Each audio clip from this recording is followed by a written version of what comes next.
a prominent team of war crimes prosecutors has released a harrowing report saying it's reviewed what it calls clear evidence of systematic torture and killing by the Syrian regime of President Bashar al-Assad. The report is based on tens of thousands of carefully catalogued government photographs that show the bodies of some 11,000 Syrian detainees.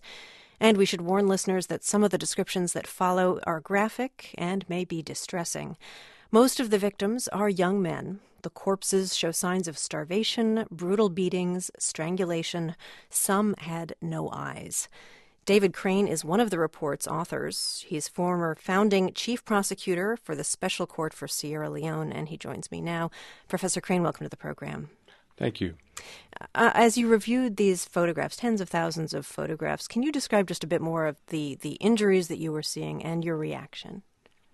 Well, as we reviewed the photographs, we saw clear evidence of pain and suffering almost beyond description.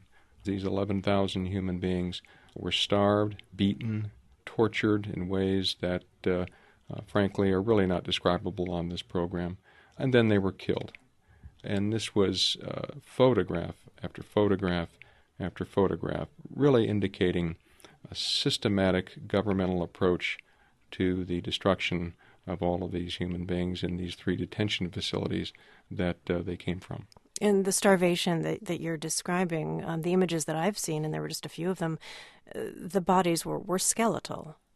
Well, if you look at them, it's almost like you're looking at the scenes from the end of World War II and Auschwitz and Dachau and other of those concentration camps. And then throughout their starvation period, it appeared that they had been beaten and tortured in very, very sadistic ways before they were finally executed on orders of the authorities. Let's talk about the source of many of these photographs. It's a confidential source who told you he was a military police photographer in Syria, working for the Assad regime, he said, for 13 years before he defected and these pictures were smuggled out of the country. What did he tell you about why he was photographing these bodies? Well, it was his job. He was doing that routinely. His job was to forensically take pictures of dead bodies. When the Civil War began, that increased to almost 50 per day. He and his team continued to take photographs. But he also signaled, he began to see the significance of this, and in the way the bodies were coming in, far different than just normal deceased individuals. And he signaled to the resistance that I have a possibility of sending these photographs out.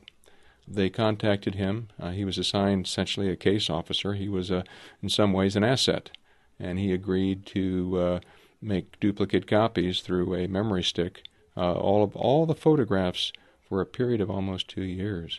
And why was the Syrian regime photographing these victims? Well, that's an excellent question. You always scratch your head. Why did the Nazis record the deaths and names of all of the people that they did? Well, it's very bureaucratic. It's very industrialized. Not only were they marked forensically with a number, but also the intelligence service had a number, and there was also a processing number. But they wanted to show death, certificates of death, and let the family know that their family member had been deceased. Usually the cause and manner of death was either a heart attack or a respiratory distress. You had forensic scientists look at these images, and you had experts look to make sure that they weren't digitally altered. It was up to you to make sure that this source, this defector, was credible. Is there any question in your mind about what he was presenting to you? None whatsoever. He was initially assessed, and then we went through and then did the final assessment over a period of days, and he and his handler came across as extremely credible. You have to understand that the members of the team have decades of experience of international prosecution, and the forensic team equally experienced. As a former war crimes prosecutor, were you looking at these photographs as possible evidence that could be introduced at a war crimes trial, if there were to be one, for President Bashar al-Assad? Oh, absolutely. It's a rare thing.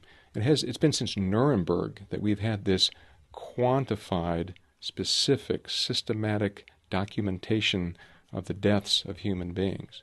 This is incredible, important, specific evidence that I could get a conviction on beyond a reasonable doubt in a fair and open trial on this particular charge of starvation and torture of these detainees.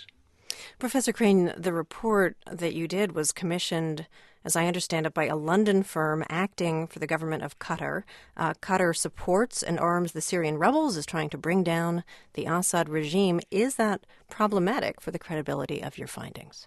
Well, it's a fair question, and no, it's not, because at the end of the day, you have to look at the caliber of the team, the questions that we were asked. We had no association with the government. Our remit was very, very specific as to the credibility of the source and the evidence that he brought out.